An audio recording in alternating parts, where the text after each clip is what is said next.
821 ton ওজনের এই বিশাল গম্বুজটিকে প্রায় 43 মিটার উচ্চতায় তোলা হয়েছে।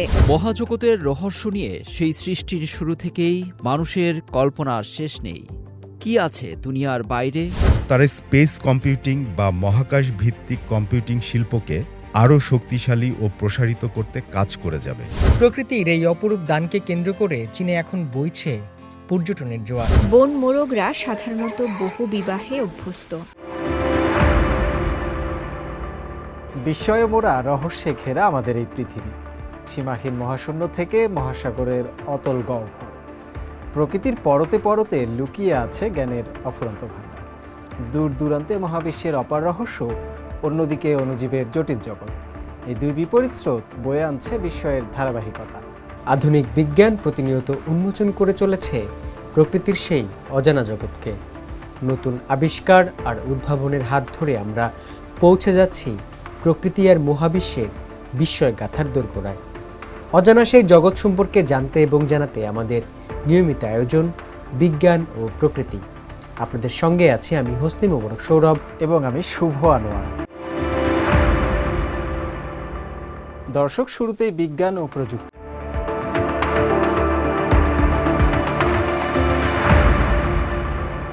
প্রযুক্তি আর প্রকৌশল বিদ্যার এক অনন্য নজির স্থাপন করল চীন। দেশটির হাইনান প্রদেশে একটি বিশাল এলএনজি স্টোরেজ ট্যাঙ্কের ওপর বসানো হয়েছে 821 টন ওজনের একটি দানবীয় গম্বুজ।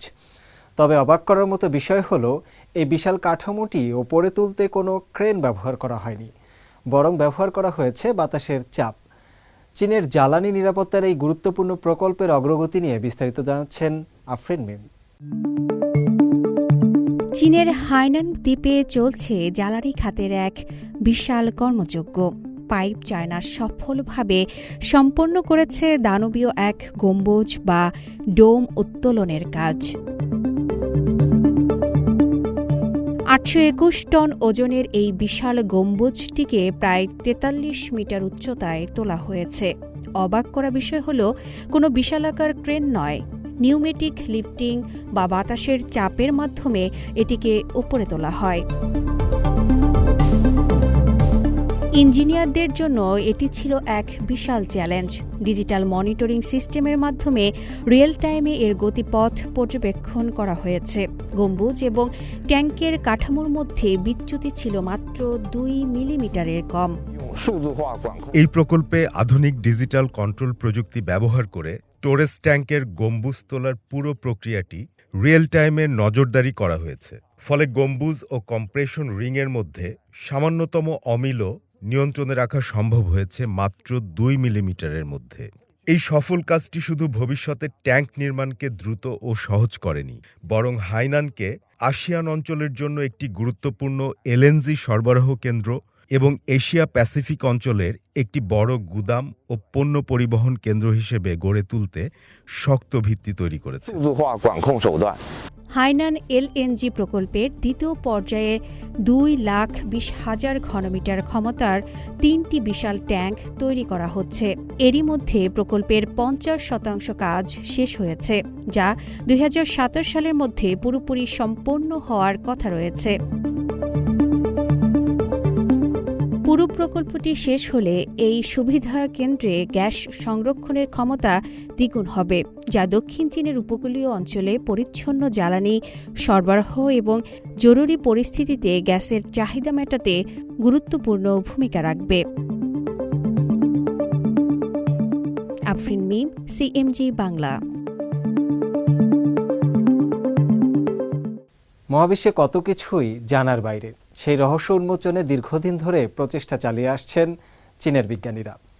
মহাবিশ্বের গঠন ও বিবর্তন আরও গভীরভাবে বোঝার লক্ষ্যে বিশ্বের সবচেয়ে বড় মহাজাগতিক সিমুলেশন হাইপার মিলেনিয়াম উন্মোচন করলেন চীনের বিজ্ঞানীদের নেতৃত্বে আন্তর্জাতিক গবেষক দল।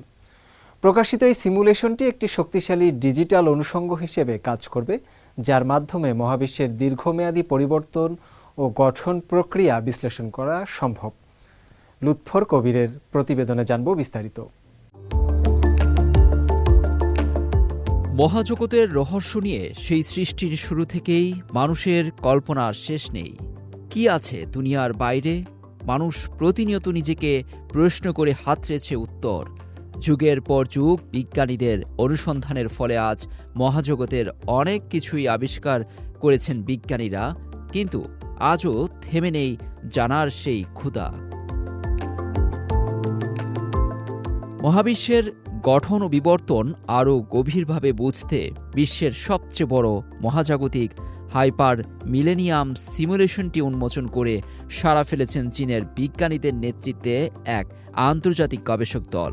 বৃহস্পতিবার প্রকাশিত এই সিমুলেশনটি একটি শক্তিশালী ডিজিটাল টুলস হিসেবে কাজ করবে, আর এতে মহাবিশ্বের দীর্ঘ সময় চলা পরিবর্তন ও গঠন প্রক্রিয়া বিশ্লেষণ করা সম্ভব মনে করেন গবেষকরা। আমরা জানি মহাবিশ্বের সূচনা হয়েছিল বিগ ব্যাংয়ের মাধ্যমে।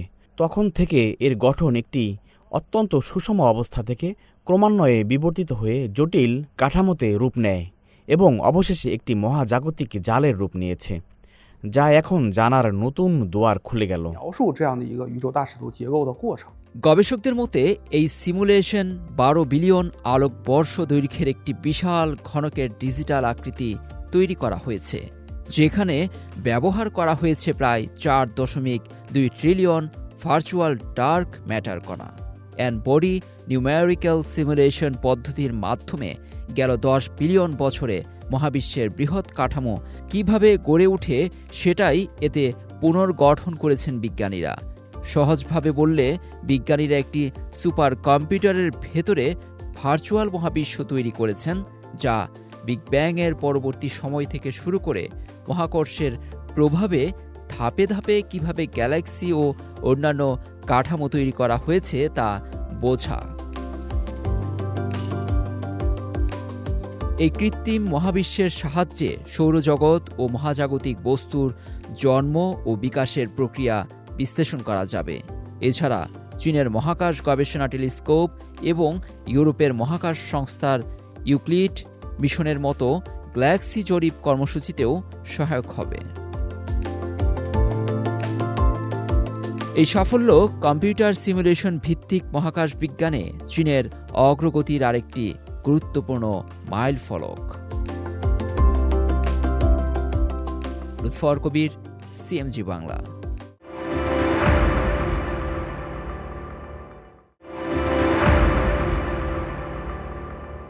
মহাকাশ গবেষণার ইতিহাসে চাঁদের বুক থেকে এক দুর্লভ খনিজের সন্ধান পেলেন চীনের বিজ্ঞানীরা। চীনের ভূতাত্ত্বিক জরিপ সংস্থার হাত ধরে আবিষ্কৃত এই খনিজটি হল মানবজাতির শনাক্ত করা 11তম চন্দ্র খনিজ, যার নামকরণ করা হয়েছে সিরিয়াম ম্যাগনেসিয়াম ছাংসাইট। মানুষের চুলের চেয়েও কয়েক গুণ সূক্ষ্ম এবং কাচের মতো স্বচ্ছ এই খনিজটি কেবল বিজ্ঞানের জয়গান গায় না, বরং পৃথিবী ও চাঁদের সৃষ্টিতত্ত্বের রহস্যভেদে এক নতুন চাবিকাঠি হিসেবে আবির্ভূত হয়েছে। বিস্তারিত থাকছে আমার করা একটি প্রতিবেদনে।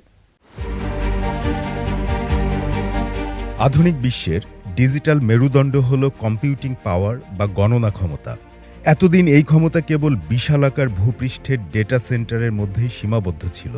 তবে এবার সেই সীমানা ছাড়িয়ে মহাশূন্যে শক্তিশালী কম্পিউটিং নেটওয়ার্ক গড়ে তোলার বিশাল এক পরিকল্পনা হাতে নিয়েছে চীন। দেশটির শিল্প তথ্য প্রযুক্তি মন্ত্রণালয় জানিয়েছে, তারা স্পেস কম্পিউটিং বা মহাকাশ ভিত্তিক কম্পিউটিং শিল্পকে আরও শক্তিশালী ও প্রসারিত করতে কাজ করে যাবে।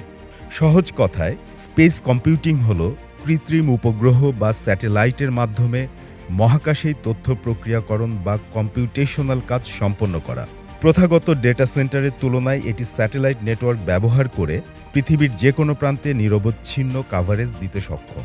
ভূপৃষ্ঠের ডেটা সেন্টারের তুলনায় স্পেস কম্পিউটিংয়ের বেশ কিছু অনন্য সুবিধা রয়েছে। কম্পিউটিং স্যাটেলাইটগুলো লেজার যোগাযোগের মাধ্যমে সরাসরি কক্ষপথেই তথ্য বিশ্লেষণ করতে পারে। এর ফলে দুর্যোগের আগাম সতর্কবার্তা বা সম্পদ পর্যবেক্ষণের মতো জরুরি ক্ষেত্রে তথ্যের প্রাপ্তি কয়েক ঘন্টার পরিবর্তে মাত্র কয়েক সেকেন্ডে নেমে আসবে। এটি এমন এক সক্ষমতা যা সাধারণ ল্যান্ড বেসড কম্পিউটিংয়ের পক্ষে সম্ভব নয়। এছাড়াও মহাকাশে শক্তির সহজলভ্যতা এবং বিশাল এলাকা জুড়ে কাভারেজ দেওয়ার সুবিধার কারণে এটি অনেক বেশি সাশ্রয়ী ও কার্যকর। চীনের শিল্প ও তথ্য প্রযুক্তি মন্ত্রণালয় এই খাতের উন্নয়নে বহুমুখী পদক্ষেপ গ্রহণ করছে। হার্ডওয়্যার, সফটওয়্যার, নেটওয়ার্কিং এবং নিরাপত্তার জন্য একটি সুসংগত স্ট্যান্ডার্ড সিস্টেম তৈরি করা হবে। স্যাটেলাইটের জন্য বিশেষ করে রেডিয়েশন প্রতিরোধী চিপ এবং স্যাটেলাইটগুলোর মধ্যে লেজার যোগাযোগের প্রযুক্তি ও পণ্য উন্নয়নে বিশেষ গুরুত্ব দেওয়া হবে। সংশ্লিষ্ট বিভাগগুলোকে এই উদীয়মান শিল্পের সব সম্ভাবনা খতিয়ে দেখতে এবং আধুনিক পণ্য তৈরিতে উৎসাহিত করা হচ্ছে। বিশ্লেষকদের মতে স্পেস কম্পিউটিং কেবল যোগাযোগের গতি বাড়াবে না, বরং মহাকাশ গবেষণা এবং কৃত্রিম বুদ্ধিমত্তার প্রয়োগে এক নতুন যুগের সূচনা করবে। সাকিব সিকান্দার, সিএমজি বাংলা। দর্শক, এবার প্রাণ ও প্রকৃতি। বসন্তের আগমনে চীনের প্রকৃতি এখন অনন্য রূপ ধারণ করেছে, যা দেশটির পর্যটন ও অর্থনীতিতে নতুন প্রাণের সঞ্চার করেছে। উত্তর পশ্চিমের কানসু প্রদেশের শুভ্র নাশপাতি ফুল, পূবের ফুচিয়ান প্রদেশে সুগন্ধি চাইনিজ ফ্রিঞ্জ এবং দক্ষিণ পশ্চিমের তিব্বতে গোলাপি পিস ব্লজমের সমারোহ পর্যটকদের মুগ্ধ করছে। এই প্রাকৃতিক সৌন্দর্যকে কেন্দ্র করে স্থানীয় প্রশাসন ও ব্যবসায়ীরা আধুনিক অবকাঠামো, পরিবেশ বান্ধব সেবা এবং সৃজনশীল উদ্যোগ গ্রহণ করেছে।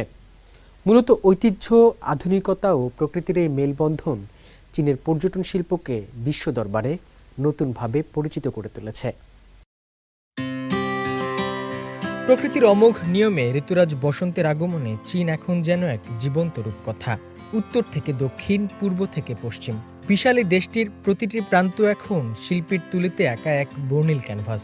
কোথাও শুভ্র নাশপাতির ফুলের চাদর, কোথাও গোলাপি পিচ ব্লজম, আবার কোথাও চেরি ফুলের মায়াবী ঝর্ণা।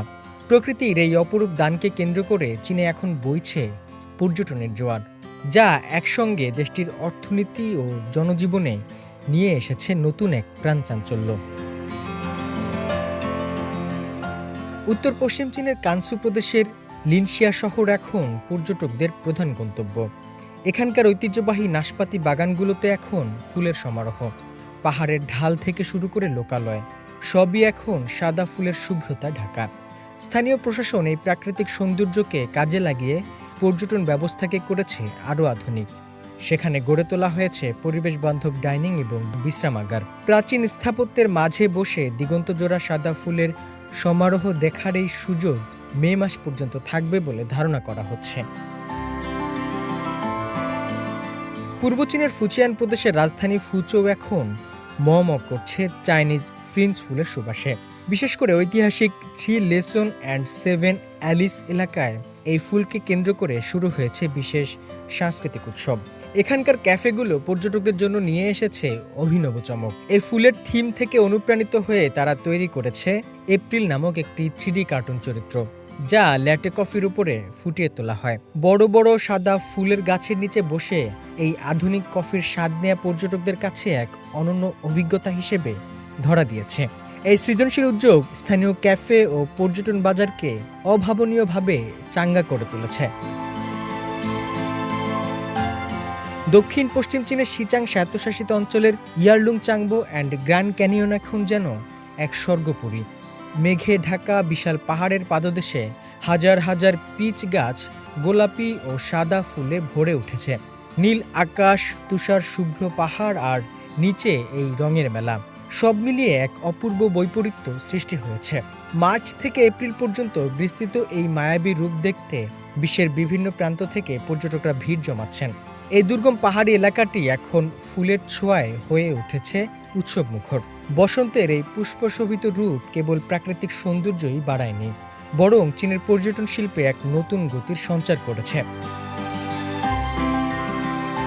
প্রতিটি প্রদেশ তাদের নিজস্ব বৈচিত্র্য আর উদ্ভাবনী চিন্তার মাধ্যমে পর্যটকদের আকৃষ্ট করছে। ফুলের এই সমারোহ চীনকে কেবল দর্শনীয় স্থান হিসেবে নয়, বরং এক নতুন সাংস্কৃতিক ও অর্থনৈতিক প্রাণকেন্দ্র হিসেবে বিশ্ব দরবারে তুলে ধরছে।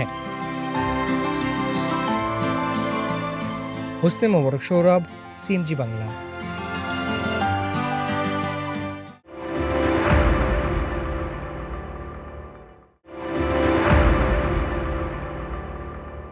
ইউনান প্রদেশের হেইলো পর্বতমালা ও কংলংহে সংরক্ষণাগারের গ্রীষ্মমণ্ডলীয় মৌসুমি বন হল লাল বনমোরগের অন্যতম শেষ আশ্রয়স্থল। গৃহপালিত মুরগির এই পূর্বপুরুষরা বন্য পরিবেশে অত্যন্ত সতর্ক ও শৃঙ্খলাবদ্ধ জীবনযাপন করে। পুরুষ বনমোরগগুলো উজ্জ্বল রঙিন হলেও স্ত্রী বনমোরগরা ছদ্মবেশ ধারণে সহায়ক অনুজ্জ্বল রঙের হয়। এদের সমাজ ব্যবস্থায় একদলীয় আধিপত্য ও কঠোর সামাজিক শৃঙ্খলা বিদ্যমান, যা বিশেষ করে পানি পান বা খাবার গ্রহণের সময় লক্ষ্য করা যায়। প্রোটিনের চাহিদা মেটাতে এরা পোকামাকড় ও বুনো ফলমূলের উপর নির্ভরশীল। বংশবৃদ্ধি ও নিরাপত্তার তাগিদে এরা যেমন লড়াকু, তেমনি রাতে হিংস্র প্রাণীর হাত থেকে বাঁচতে ওড়ার দক্ষতা কাজে লাগিয়ে গাছের মগ ডালে আশ্রয় নেয়। বন্যপ্রাণীর এই আদিম জীবনযাত্রা সিজিটিএনের বিশেষ ডকুমেন্টারি সিরিজ আই লাভ মাউন্টেনের ৬ষ্ঠ পর্ব রেড জঙ্গল ফলে তুলে ধরা হয়েছে।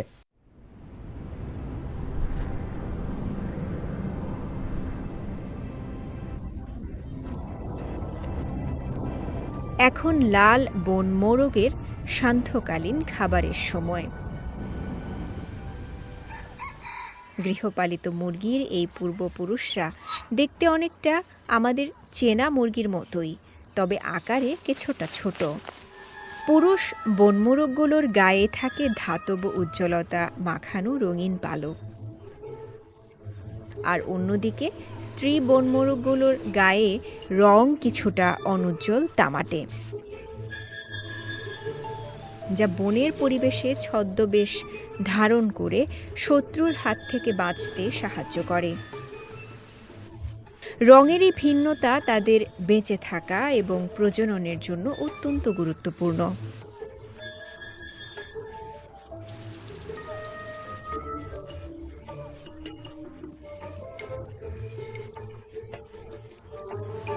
বন মোরগরা সাধারণত বহু বিবাহে অভ্যস্ত এবং একটি দলে একজনেই দলনেতা থাকে। তবে পরিবারের ভেতর নিজেদের আধিপত্য বজায় রাখতে স্ত্রী বনমোরগদের প্রায়ই লড়াই করতে হয়। খাবার খোঁজার সময় এরা সবসময় সতর্ক থাকে। পুরুষটি প্রহরীর মতো চারপাশ পাহারা দেয় আর বাকিরা খাবার খায়।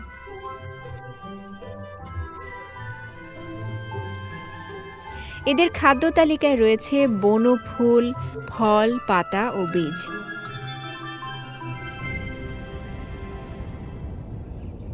এছাড়া ঝরা পাতার নিচে বা পলি মাটিতে লুকিয়ে থাকা পোকামাকড় তাদের উচ্চমানের প্রোটিনের চাহিদা মেটায়।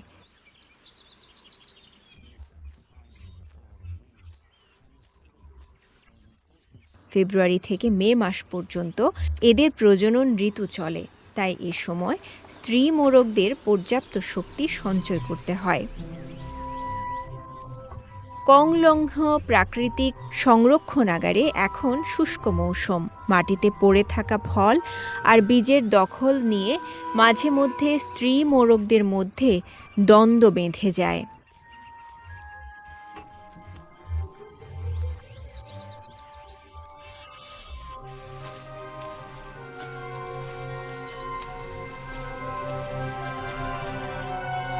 এরা স্বভাবগতভাবেই কিছুটা লড়াকু।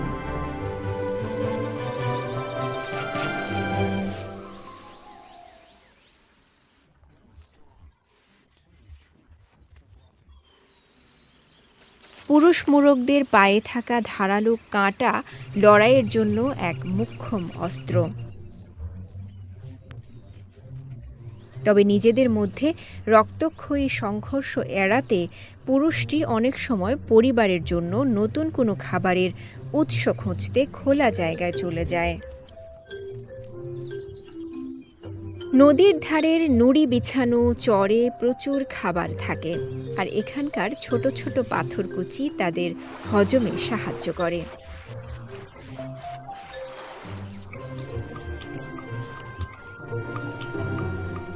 পরিবারের সবাই মিলে একসাথে খাওয়ার জন্য পুরুষটি বিশেষ সাংকেতিক ভাষায় ডাক দেয়।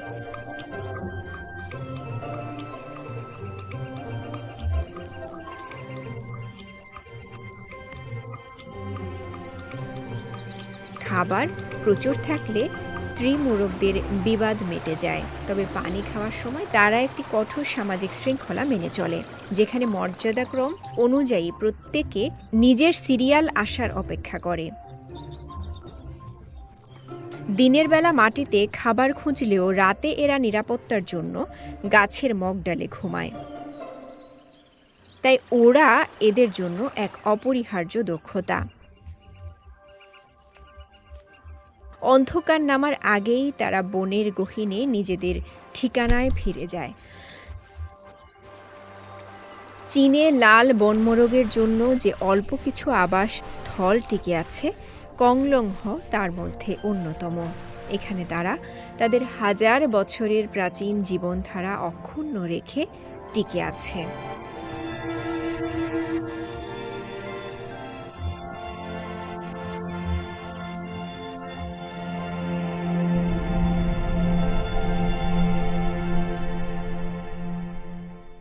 দর্শক, সামনে অপেক্ষা করছে আরও বহু বিষয়, আরও না বলা কথা। আজকের মতো এটুকুই। আবারও ফিরে আসব আগামী সপ্তাহে প্রাণ, প্রকৃতি আর বিজ্ঞানের নতুন আলো নিয়ে। সে পর্যন্ত সুস্থ থাকুন, ভালো থাকুন, ভালোবাসুন বিজ্ঞানকে, সঙ্গে থাকুন প্রকৃতির। ধন্যবাদ।